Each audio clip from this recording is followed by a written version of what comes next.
Hey guys, what is up and welcome to a new League of Legends video. So it is once again that time every 2 weeks where a new patch is about to roll out onto the live servers for League of Legends. And as per usual, we'll be going over all of the big changes coming over to patch 6.23 or patch 6.23 that you definitely need to know about, talking about the buffs, any nerfs, and any big releases. The idea is just to get you up to speed so that once the patch does roll out and you update it and you begin to play, you know exactly what to expect and hopefully nothing should surprise you. So as usual, if you guys end up enjoying this video, finding it useful, and you want me to continue doing this for every new patch that rolls out every 2 weeks, let me know by simply hitting that like button. But without much further ado, let's get right into the big changes coming over to patch 6.23. Alright, so the very first thing that I want to talk about is not going to be an actual nerf or buff to a certain champion. In fact, it's a big release, and that's going to be, without question, Elementalist Lux. I'm sure most of you are aware of this skin by now because it is an ultimate skin, meaning it will cost you a whopping 3250 RP. But I do believe it should be coming out this patch, so you better get your wallet ready because this thing is definitely expensive. But let's quickly go over this skin. So it is an ultimate skin and there's a lot you can do with it. Again, it's called Elementalist Lux, so the kind of theme behind the skin is transforming through various elements to give you a cool new look of the champion and all your abilities. So you first start off as being able to choose one of 4 options, being fire, water, air, or nature. Then once you get enough power and you gain power passively and also by hitting enemy champions with abilities, you're able to choose another one of these 4, being fire, water, air, or nature, which then based on the 2 you have chosen to combine will form a completely new element, being either storm, ice, mystic, magma, or dark. Overall, a very cool skin, sort of giving you a new and fresh experience every time you play Lux, just because of how many different ways you can approach this skin and the many different forms. But now that we got that out of the way, let's quickly talk about some of the buffs and nerfs coming to this patch. The first thing we'll talk about are some buffs happening to Akali, and I have to say there are some pretty decent buffs as well. So ever since the previous patch, being patch 6.22, with all the assassin updates coming out, a lot of people were kind of agreeing that Akali feels kind of lackluster. You know, she doesn't feel up to par with many of the other assassins, and overall, she just feels kind of weak. So the buffs happening to her this coming patch are as follows. First of which, we have her passive, where the first strike that heals you, the AP ratio on that has been increased by 15%. On top of this, the second auto attack from your passive that gives you bonus damage has also been increased by 15% in AP ratio. This in itself is already not too bad because this passive actually scales quite good from what I've noticed personally so far, but now that it's going to be even better, well, I'm definitely looking forward to how strong it can really be. Following this, we also have her W, which has a cool new effect where you can use it and you can actually blink to a certain area to try and confuse your opponents as to where exactly you might be in this shroud, on top of also giving you access to use it to jump over walls. But they decided to buff this ability a little bit and reduce the energy cost on it by 20 at every single rank. And 20 energy honestly really isn't all that bad. I mean, that's actually a pretty decent amount of energy you're saving just for free. But it doesn't stop there just yet because her E ability is also getting some buffs where the AP ratio has been increased by 10% and the bonus AD ratio has also been increased by 10%. All in all, it seems like they're making her laning phase a tiny bit better now that you can use her W in lane without running out of energy completely. And it seems like they're also trying to make her scale a little bit better into the late game with the passive and the E ability buffs, so I'm very interested to see in how much of an impact this will actually make. Unfortunately for her, her ultimate still feels a little bit lackluster with the changes that happen to it, and her early game obviously is still going to be pretty damn bad, but if you get past that, it seems like the rewards might be a lot better. Next up, we're going to be talking about Anivia that's receiving some changes which can arguably be a buff and even a nerf. But having said that, the very first change is actually going to be without question a buff. Her W ability has been lowered in cooldown by a whopping 8 seconds. Personally, I already feel like Anivia's W is probably one of the best non-ultimate abilities in the game because of just how much it can really do, and if you utilize it correctly, it can absolutely just destroy enemy teams. So now just having this at a flat out lower cooldown by 8 seconds, I mean, why not? But then the next 2 changes are the one where you start to question whether or not she's actually getting buffs or nerfs. The first one is happening to her E ability. So the way it works now is the double damage effect from the E is changed to only apply the double damage if the target was recently either stunned by Anivia or damaged by her fully formed ultimate, and no longer by just being slowed by the Q or R. But on the bright side, the cooldown on the E ability has been lowered by 1 second. So you probably read the words fully formed ultimate, and that kind of sounds like a really huge nerf, right? Because I mean, it does take a decent amount of time for her ultimate to actually fully form.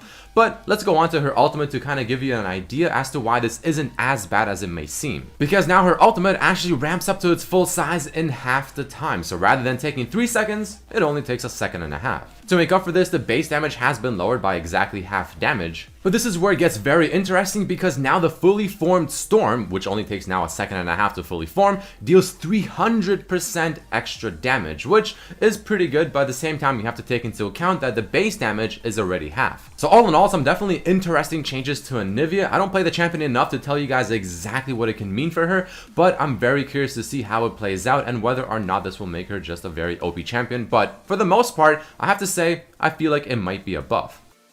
Following this, we have somewhat of a mini rework happening to Malzahar's W ability where he spawns the Voidlings. There's a decent amount to discuss, so let's get right into it. The first of which, the mana cost has been lowered by exactly half, which already sounds pretty damn good. But it now also works on a recharge system, so rather than just being an ability in itself where you use it and you have to wait that full maybe 20 seconds or so to use it again, now it works very similar to maybe something like a Teemo Shroom where it has 2 charges maximum, but the cooldown in terms of the recharge time is the exact same. The way the Voidling has spawned and first replicates itself has also changed because now if a Voidling has more than 9 seconds remaining, its first attack against a champion or monster will spawn a new Voidling with the exact same duration. Now there's something you may have missed in the wording because it states a champion or a monster. Monsters, if I remember correctly, actually refer to the jungle camps, the jungle monsters, while the lane minions are obviously called minions. So it seems like a nerf to lane Malzahar because it doesn't replicate off of minions anymore. It doesn't replicate off of even assisting in killing a minion. Because the old W states that a first time a Voidling attacks a champion or monster or assists in killing a unit, which unit can definitely refer to a lane minion,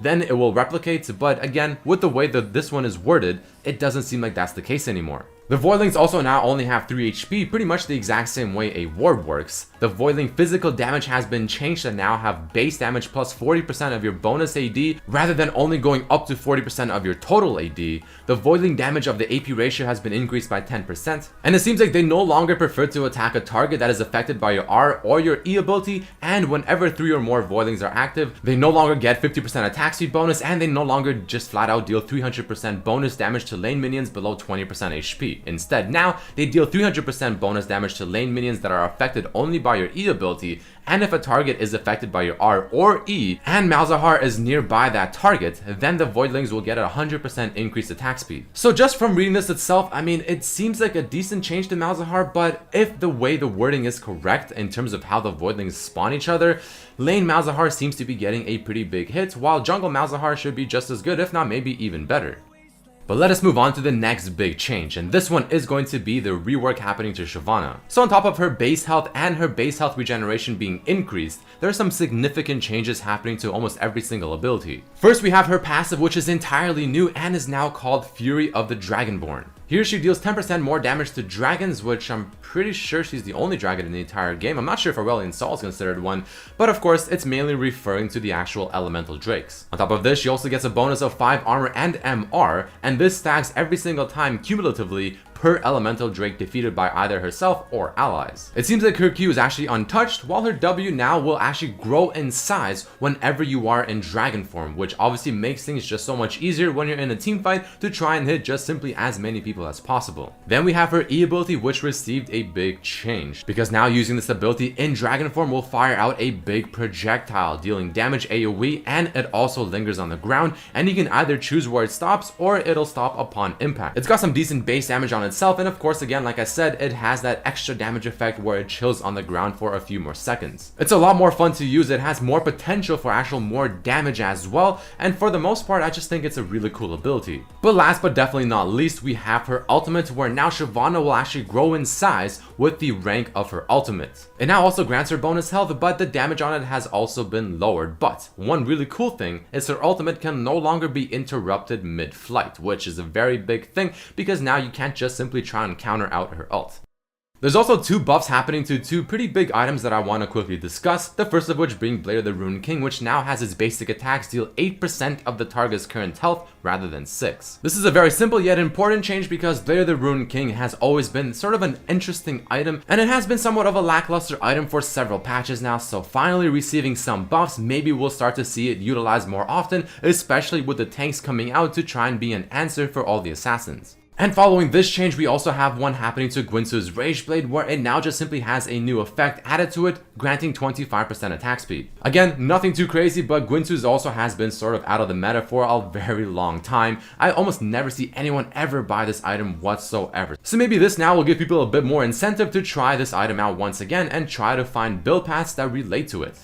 And just before we end off the video, I want to quickly mention something that I don't believe will be coming out in the next patch, but I still think it's a pretty cool thing to talk about. Riot Games has finally released, or at least redone, Summoner's Rift into a snow version, of course coming up for Christmas, so they haven't done this in quite a while. I mean, they used to do this a very long time ago, and it was always a really cool experience, but they stopped doing it for whatever reason. But now that they're doing it, now that they're implementing it once again, it's pretty damn exciting. It definitely gives you that kind of Christmas feel to it once again, which is always a good feeling with League of Legends. But either way, guys, that is about it for this video. I mean, a lot of big changes, a lot of big reworks for specific amounts of champions coming out for the next patch, but I hope all of that was understandable to you, and I hope you're ready to play in the next patch and nothing will surprise you. So if you guys ended up enjoying this video, then simply hit that like button to show your support. But I thank all of you so much for watching, and I hope to see you from the next video. Peace.